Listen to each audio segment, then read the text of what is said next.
दिन हमारी सभी सम्मानित वीरांगनाओं को विश्व महिला दिवस की ढेर सारी शुभकामनाएं। सभी को प्रणाम, वंदन और अभिनंदन।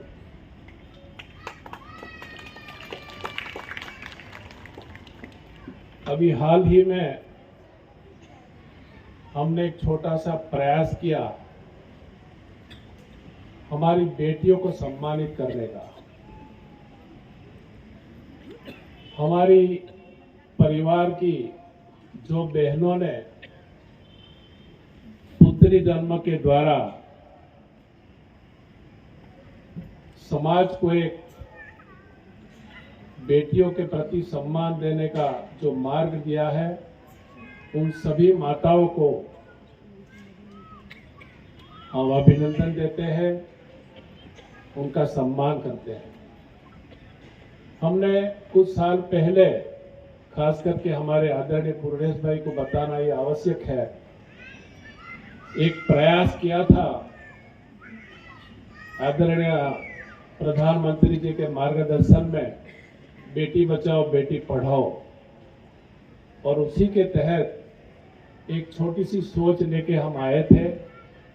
हमारे जिन महिलाओं ने, जो हमारे परिवार के सदस्य है, चाहे वो देवकीबा कॉलेज की बात हो, लायंस इंग्लिश स्कूल की बात हो, हवेली इंस्टीट्यूट की बात हो, जिनके घर में बेटी आती थी, उनका हम 8 मार्च के दिन, विश्व महिला दिवस के दिन, उनका हम सम्मान करते हैं।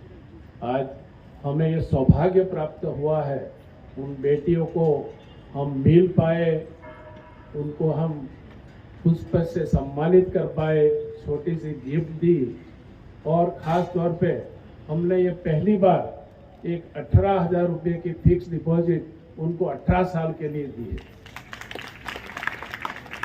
यह एक छोटा सा नम्र प्रयास है, इससे बहुत कुछ मदद नहीं हो पाती है, लेकिन हम चाहते हैं कि समाज भी इस दिशा में बेटियों के लिए कुछ करे। प्रणीत भाई, जहां तक हमारी संस्था की बात है, हमने सही मायने में मातृशक्ति को पहचाना है और महिला सशक्तिकरण की दिशा में काम किया है। महिलाओं पर प्राचीन काल से किसी न किसी स्वरूप अनेक प्रकार के अत्याचार, अनेक प्रकार के कुरिवाज, अनेक प्रकार के रीति रिवाज के कारण समाज की स्थिति बिगड़ी। 1908 में अमेरिका में न्यूयॉर्क शहर में क्लेरी जेटकिन ने एक परेड निकाली, आंदोलन किया। मुद्दा क्या था कि महिलाओं का वर्किंग आवर्स, महिलाओं का मिनिमम वेतन, महिलाओं को वोटिंग राइट मिलना चाहिए। बाद में जब 1910 में डेनमार्क में, इसकी राजधानी कोपेनहेगन में, इंटरनेशनल वुमेन्स डे का सूचन किया गया, और 1970 से 8 मार्च के दिन विश्व महिला दिन की घोषणा की गई। यानी कि ये विश्व महिला दिन की मूल में जाए तो स्त्री के, महिला के अधिकार के लिए लड़ना, वहां से ये इंटरनेशनल वुमेन डे का शुरुआत जो हुआ है। लेकिन इनका जो मूल उद्देश्य है कि महिलाओं के लिए सांस्कृतिक दर्जा, महिलाओं की आर्थिक स्थिति सुधरे, महिलाओं की सामाजिक स्थिति भी बेहतरीन बने, महिलाओं को राजनीतिक प्रतिनिधि भी मिले, और इसके पीछे मूल कारण है महिला को समानता दी जाए। इस समानता के लिए सिर्फ 8 मार्च के ही दिन कार्यक्रम नहीं करना है, ये तो हर दिन का कार्यक्रम है कि समाज को बेहतरीन बनाना, नारी को सम्मान देना, उनको प्रोत्साहित करना। लेकिन हमारा समाज जब पुरुष प्रधान समाज, उस समय समाज की महिला को बराबर अधिकारी नहीं मिलता, उस समय समाज के महिला को भेदभाव की नजर से देखा जाता था, लेकिन यहां पर हिंदुस्तान में भी आजादी तो हमें मिली, उस समय भी सरकार को महिलाओं के प्रति प्रोत्साहन करने का, उसको सशक्तिकरण का कार्यक्रम किया जाना चाहिए था, लेकिन नहीं हुआ।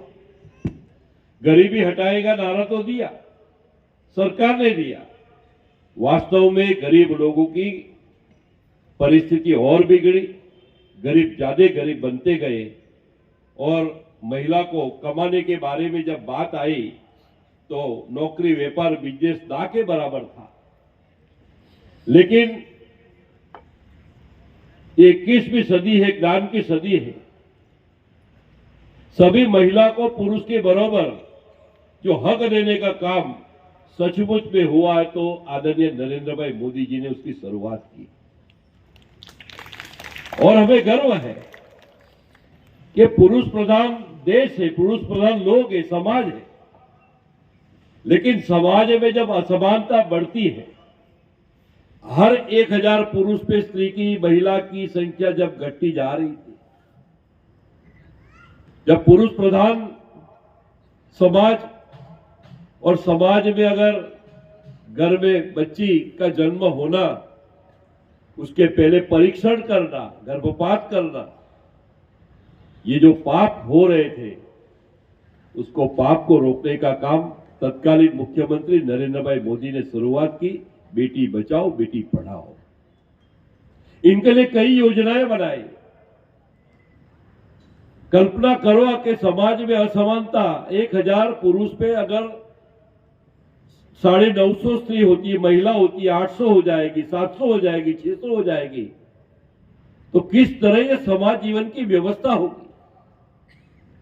इतना ही नहीं, लेकिन मोदी जी ने तो पूरे भारतवर्ष में जो जहां जहां असमानता थी, जैसे गांव और शहर की असमानता, किसान और उद्योगपति की असमानता, गरीब और अमीरी की असमानता, ये सबको बराबर का दर्जा मिले, उनके पर काम हुआ। और आज इसी प्रकार की असमानता दूर करने के लिए, प्रयास करने के लिए प्रधानमंत्री नरेंद्र भाई मोदी जी हर एक क्षेत्र में प्रयास कर रहे हैं। आज जमाने में कमजोर थी, कमजोर बनाया गया, लेकिन आज महिला के परिवार में बेटी का जन्म लेना, जन्म के बाद शादी ब्याह और दहेज के जैसे कुरिवाज को खत्म करने के लिए सरकार ने अनेक कानून भी बनाए। आज महिला को उस समय ये कुरिवाज कहां से आया और कहां चला गया, लेकिन अब सामाजिक असमानता नहीं होनी चाहिए, इनके बारे में हम लोग कटिबद्ध बने।